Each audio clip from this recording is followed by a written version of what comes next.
সাতাত্তর আর এই গিয়ে 78। মোটে 78।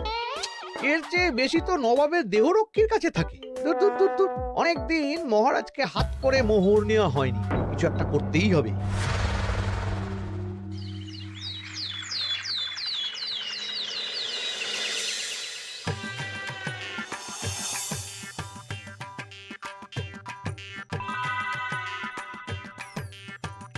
কই গো, কিছু কি ঠিক করলে?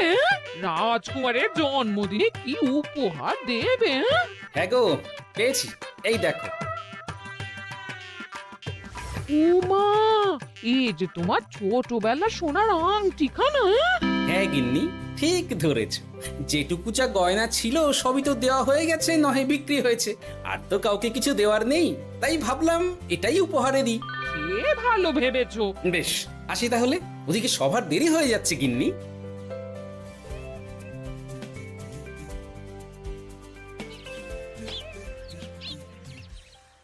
আচ্ছা শোনো, একটা কথা বলতে ভুলে গেছিলাম, আজ একটু তাড়াতাড়ি বাড়ি এসো।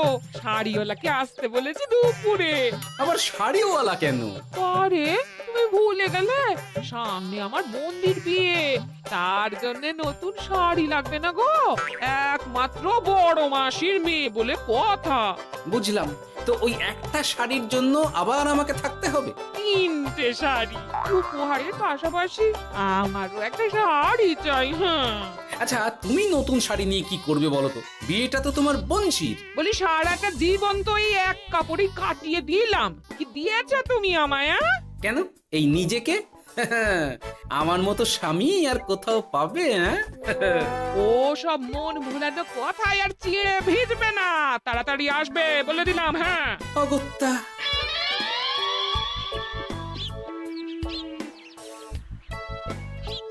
দূর, গিন্নিরও যত কথা সব বেরোনোর সময়। আবার তাড়াতাড়ি ফিরেও আসতে হবে শাড়ির জন্য।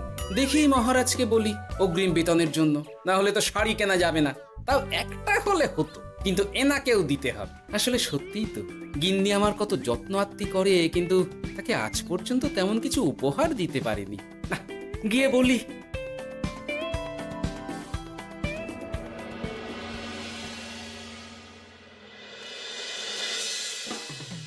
রাজকুমারের জন্মদিন উপলক্ষে যে আপনারা এত উপহার এনেছেন তার জন্য অনেক ধন্যবাদ। আপনাদের সকলের আশীর্বাদ ও ভালোবাসা আমি রাজকুমারের কাছে পৌঁছে দেব। এ আর এমন কি মহারাজ, জানেনই তো রাজকুমার আমাদের সকলের কাছে কত প্রিয়। ঠিক ঠিক। কিন্তু আমি অবাক হচ্ছি, আপনার প্রিয় গোপাল জন্মদিন ভুলে গেছে দেখে এখনো পর্যন্ত তার কোনো পাত্তাই নেই। হ্যাঁ তাই তো, গোপাল আসেনি কেন? এসে গেছি মহারাজ। তা বলি, এসে তো উদ্ধার করে দিয়েছো, আজ রাজকুমারের জন্মদিন, সে কথা কি মাথায় আছে? ক্ষমা করবেন মহারাজ, আসলে ওই রাজকুমারের উপহার আর গিন্নির আবদার এসবের জন্যই আমার দেরি হয়ে গেল আর কি। এই নিন রানীমা, আমার তরফ থেকে রাজকুমারের জন্য ছোট্ট উপহার। অনেক অনেক ধন্যবাদ গোপাল। তবে মহারাজ, আমারও একটা অনুরোধ ছিল। কি? আমাকে যদি অগ্রিম বেতন হিসাবে কিছু মোহর দেন, তাই নিয়ে আমাকে একটু তাড়াতাড়ি বাড়ি ফিরতে হবে। উনি বলবেন আর ওনাকে দিতে হবে, মামা বাড়ির আবদার। যেটা জানেন না তার মাঝে এত কথা বলেন কেন? হ্যাঁ, আসলে মহারাজ, আমার গিন্নির বোনের মেয়ের বিয়ে সামনে, তাই গিন্নি আবদার করেছে ওই নতুন শাড়ি কেনার জন্য। জানেনই তো বিয়ে বাড়ির কত খরচা, তাই। এ তো খুব ভালো কথা, কিন্তু অগ্রিম বেতন কেন? এমন একটা ভালো খবর দিলে আমার তরফ থেকে তোমার জন্য কিছু মোহর উপহার। এই না। ধন্য মা আপনি, আপনার মতো মা থাকতে সত্যি ছেলের কোনো চিন্তা থাকে না রানীমা। বেটা আবার সুযোগ বুঝে মোহর পেল, কেন যে আমার এমন হয় না। এবার তাহলে আসি মহারাজ, গিন্নি ওদিকে অপেক্ষা করছে। হ্যাঁ হ্যাঁ, যাও যাও, আজ তাহলে সভা এখানেই শেষ করলাম। মহারাজ, আপনার সাথে আমার একান্তে কিছু কথা আছে, আমি অন্দরমহলে গেলাম। রানীমার আবার হঠাৎ কি হলো, ব্যাপারটা দেখতে হচ্ছে।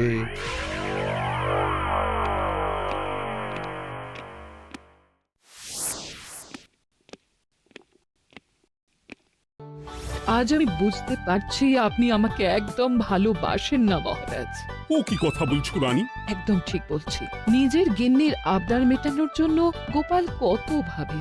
নতুন শাড়ি কিনে দেবার জন্য অগ্রিম বেতন অব্দি চাইলো, আর আপনি? আমি তো রাজা, আমি কেন বেতন চাইবো? সেটাই তো, রাজা হয়েও আপনি কখনো এমন কিচ্ছু করেননি, কিচ্ছু না। আহা, রাগ করে না। আমি তোমাকে সব থেকে সুন্দর শাড়ি উপহার দেব, একেবারে সোনার সুতোর কাজ করা মুক্ত বসানো শাড়ি।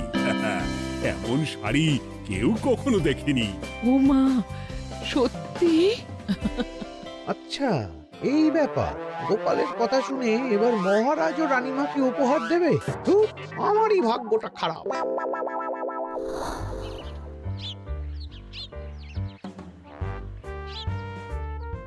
হাজার চেষ্টা করেও গোপালকে আটকানো যায় না। দূর দূর দূর, আমি যা চেয়েছিলাম তা ওই গোপাল পেয়ে গেল। ও কি গো, তুমি কার সাথে কথা বলছো? দুর্ভাগ্যর সাথে। কি সব অলক্ষণের কথা? কি হয়েছে? কি আর হবে, সবই তো তোমার দোষ। আমার দোষ? হ্যাঁ, তুমি আমার কাছে বায়না করো না কেন কিছু?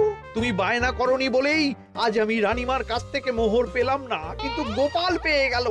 এবার বুঝলাম। ঠিক আছে, এখন তাহলে বায়না করছি, তুমি কাল গিয়ে সেটা রানীমাকে জানাবে। ঠিক আছে? হ্যাঁ, করো করো করো, বায়না করো, বায়না করো। কি চাই, কি চাই, কি চাই? পেয়েছি। তুমি রানীমাকে গিয়ে বলবে যে আমার একটা সোনার হার চাই। এই না হলে আমার বউ। দারুণ চাল চেলেছো।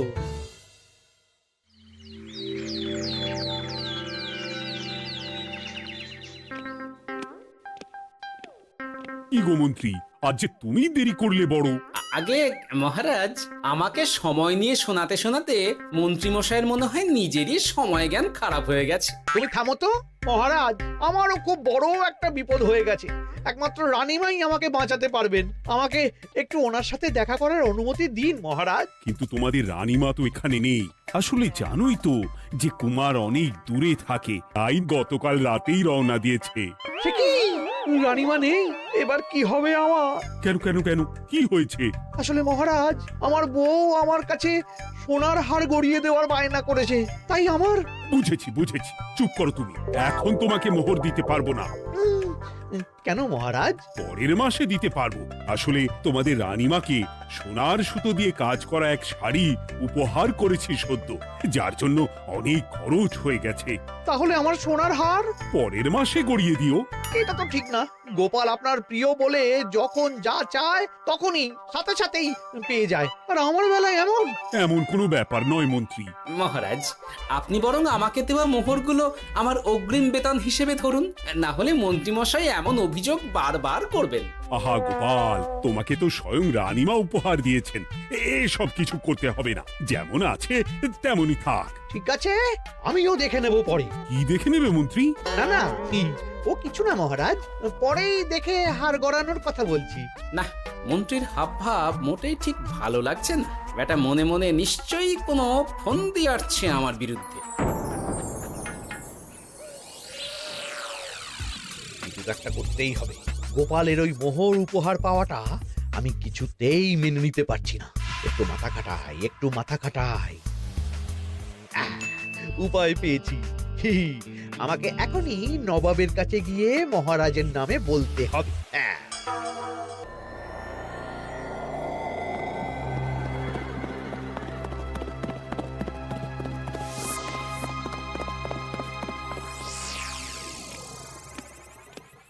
প্রণাম নবাব বাহাদুর। আরে, এ যে কৃষ্ণনগরের রাজা কৃষ্ণচন্দ্রের মন্ত্রী, তো হঠাৎ এখানেই কেন? আমি নবাব বাহাদুরকে আন্তরিক ধন্যবাদ জানাতে এসেছি। কিসের জন্য?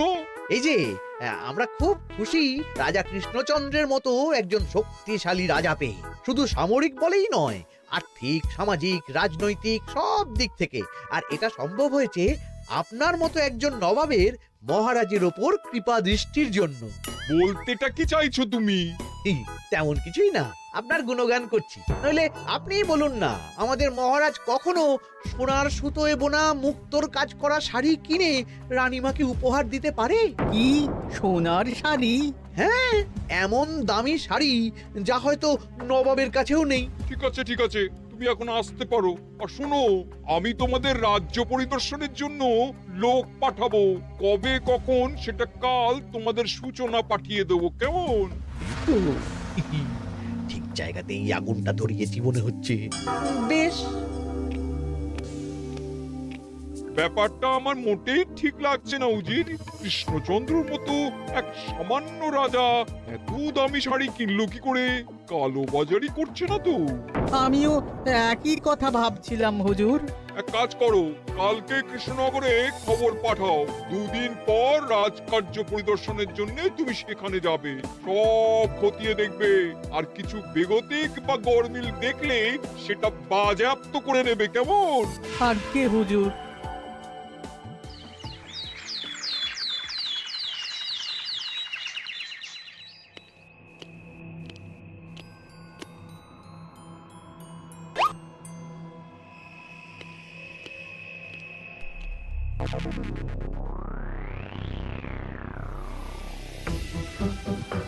কি হয়েছে মহারাজ? কার চিঠি? নবাবের রাজকার্য পরিদর্শনের জন্য লোক পাঠাবে 2 দিন পর। এতে চিন্তার কি আছে মহারাজ? চিন্তার বিষয় আছে। নবাব আমার রাজকোষের হিসাবও মিলিয়ে দেখতে চায়। কোনো একটা ভাবে নবাবের কানে আমার সোনার শাড়ি কেনার কথাটা চলে গেছে, তাই সন্দেহ করছে। সে কি কাণ্ড! নবাবকে তো চিনি, ভুল ধরার কোনো সুযোগ ছাড়বে না। আর চিঠিতে পরিষ্কার লিখে দিয়েছে, হিসেবের একটু এদিক ওদিক হলেই সে সব বাজেয়াপ্ত করে নেবে। হায় কপাল, এ সব হয়েছে গোপালের জন্য। অমনি শুরু করে দিলেন। আচ্ছা, আমি আবার কি করেছি বলুন তো? তুমিই তো করেছো। সেদিন যদি তুমি তোমার গিন্নির শাড়ি কেনার কথাটা রানীমার কানে না তুলতে, তাহলে রানীমাও মহারাজের কাছে শাড়ির জন্য বায়না করতেন না, মহারাজও সোনার শাড়ি কিনতেন না, আর নবাবও জানতে পারতেন না। একদম ঠিক কথা বলেছ মন্ত্রী, সব দোষ তোমার গোপাল। মহারাজ, আপনি এমন বলছেন? হ্যাঁ বলছি, কারণ এটাই হয়েছে। দুশ্চিন্তায় এখন মাথা খারাপ হয়ে যাচ্ছে আমার। আমি জানি না তোমার জন্য আজ অব্দি এমন বিপদে কবে পড়েছি। এবার তোমাকেই এখান থেকে বেরোনোর উপায় বের করতে হবে। আর যদি তা না করতে পারো, তাহলে আজ পর্যন্ত তোমাকে যত মোহর উপহার দেওয়া হয়েছে সেই সব উপহারের মোহর ফেরত দিতে হবে। সব মোহর যে প্রায় খরচ হয়ে গেছে মহারাজ, আবার আমি কোথা থেকে পাবো? সেটা তুমি জানো। এইবার গোপাল ভালো মতো জব্দ হয়েছে। এই যে লঘু পাপে গুরুদণ্ড। গোপাল পড়ল ফাঁদে। এমন দেখে মন্ত্রী হাসে আর আমার মনটা কাঁদে।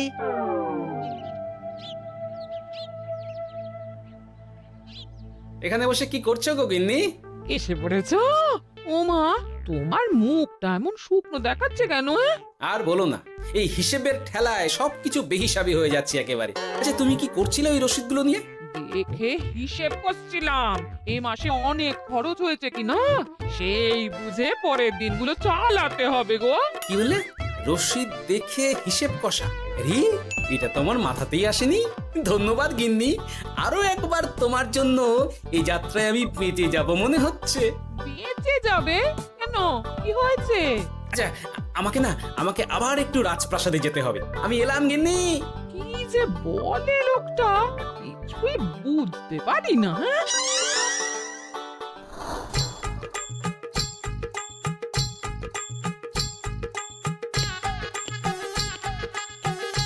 আসতে পারি মহারাজ?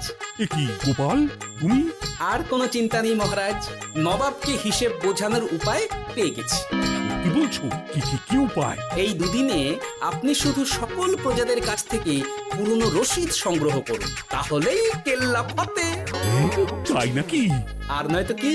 তবে এ ব্যাপারে মন্ত্রী মশাইকে কিন্তু কিচ্ছু জানতে দেওয়া যাবে না। শুধু আমি যা বলছি তাই করুন মহারাজ। সে তো বুঝলাম, কিন্তু প্রজাদের থেকে পুরনো রসিদ সংগ্রহের কথা ঘোষণা করলেই মন্ত্রী এমনিই জানতে পেরে যাবে। চিন্তা করবেন না মহারাজ, আমার কাছে এটারও উপায় আছে।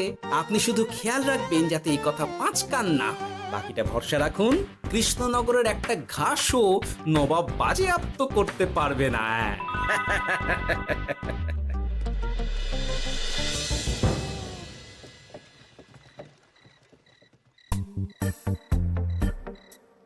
গোপাল দাদু, আমরা সব চলে এসেছি। ভালো সময় এসেছিস, তোদের দাদুর ভবিষ্যৎ এখন তোদেরই হাতে। আপন করে বলছো কেন দাদু? আমরা থাকতে তো তোমার কিচ্ছু হবে না, শুধু বলো না কি করতে হবে। জানি তো, তোদের যেটা করতে হবে সেটা হলো সবার বাড়ি বাড়ি গিয়ে পুরনো রসিদ সংগ্রহ করতে হবে। এই ব্যাপার, এটা আর এমন কি? কিন্তু কেউ যদি জিজ্ঞাসা করে কেন চাইছি, তখন বলবি যে ওই গোপাল দাদু ওই টোঙা বানাবে বলে পুরনো কাগজ চাইছে। আচ্ছা, আমরা এক্ষুনি নিয়ে আসছি। যাক, প্রথম ধাপ হয়ে গেল, এবার পরের ধাপের প্রস্তুতি। যাই, একবার বরং বিজ্ঞানীর কাছ থেকে ঘুরে আসি। বিজ্ঞানী, ও বিজ্ঞানী, বাড়ি আছো? আরে গোপাল যে, এসো এসো ভেতরে এসো। বলো, তোমাকে কিভাবে সাহায্য করতে পারি? তোমার কাছে কালি মোছা যায় এমন কোনো কিছু আছে? কালি মোছার জিনিস? হ্যাঁ, একটা তরল রাসায়নিক পদার্থ আছে যেটা সব ধরনের কালি তুলে ফেলে। দাঁড়াও দিচ্ছি। অনেক ধন্যবাদ বিজ্ঞানী।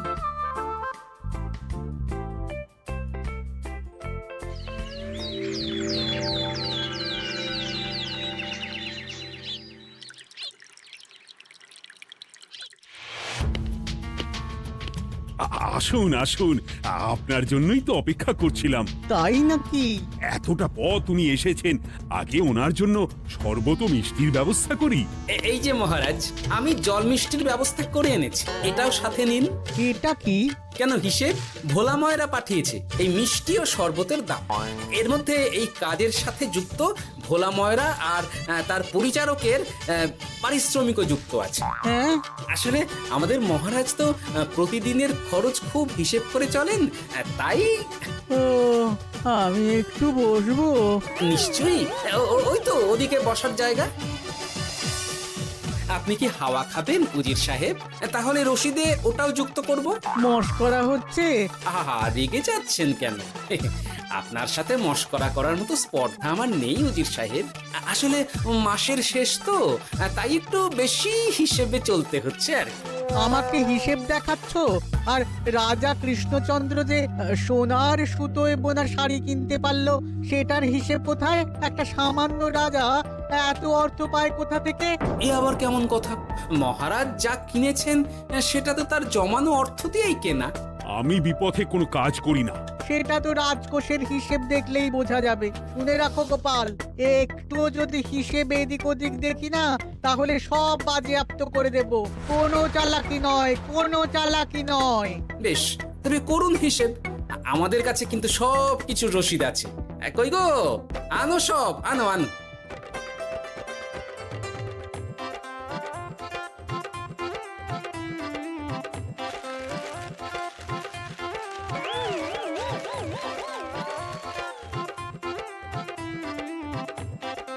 হ্যাঁ, এত রসিদ?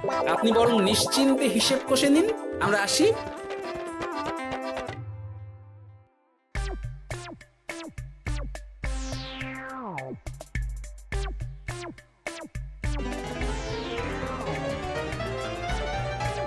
বাবারে, এত হিসেব কষে কষে তো মাথা ঝিমঝিম করছে, খিদেতেও পেট চুই চুই করছে। আপনার হিসেব কত দূর উজির সাহেব? আমাকে এখান থেকে নিয়ে চলো গোপাল, আমি আর পারছি না। ও কি, অঙ্ক কষে কষে তো আপনার সব শক্তি শেষ হয়ে গেছে দেখছি। আচ্ছা চলুন চলুন চলুন, কিছু মুখে দিয়ে দিন, তাহলেই শক্তি আসবে। তাই চলো।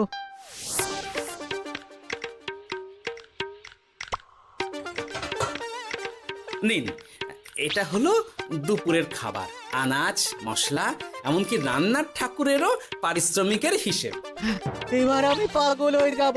আমি আর কোনো হিসেব দেখতে চাই না। সব সময় কি আর হিসেব নিয়ে চলা যায় নাকি? কি আর করা যাবে বলুন? হিসেবে না চললে আপনি তো মহারাজের উপার্জনের উপর সন্দেহ করবেন, আর বেশি খরচ হলেই সম্পত্তি বাজেয়াপ্ত করবেন। তাই বলে সব কিছুতেই হিসেব? কোনো একদিকে বেশি খরচ হলে বাকি দিকগুলো এভাবেই কম করে চলতে হয়। কি ঠিক বলিনি? আমি আমার ভুল বুঝতে পেরেছি গোপাল, এবার আমাকে রেহাই দাও। আসলে তোমাদের মন্ত্রী নবাবের কাছে গিয়ে তোমাদের রাজা নামে উস্কেছে। কি মন্ত্রী? এই রে, খেয়েছে, পালাতে হবে দেখছি। ঠিক জানতাম মোহরের জন্যই এত কিছু। তাই তো নবাব এমন করেছেন। বেশ, এবার আমি ফিরে গিয়ে নবাবকে সব জানিয়ে দিচ্ছি। সত্যি গোপাল, তোমার তুলনা হয় না। আর মন্ত্রী, আগে মহারাজ, তুমি যা করেছো তার কোনো ক্ষমা নেই। তোমার জন্যই আমার এত হয়রানি হয়েছে। ভুল হয়ে গেছে, আমাকে ক্ষমা করে দিন মহারাজ। গোপালের ওপর হিংসে করে এমন করেছি, আর হবে না। একটা সুযোগ দিন মহারাজ। হ্যাঁ মহারাজ, সুযোগ দিয়েই দিন।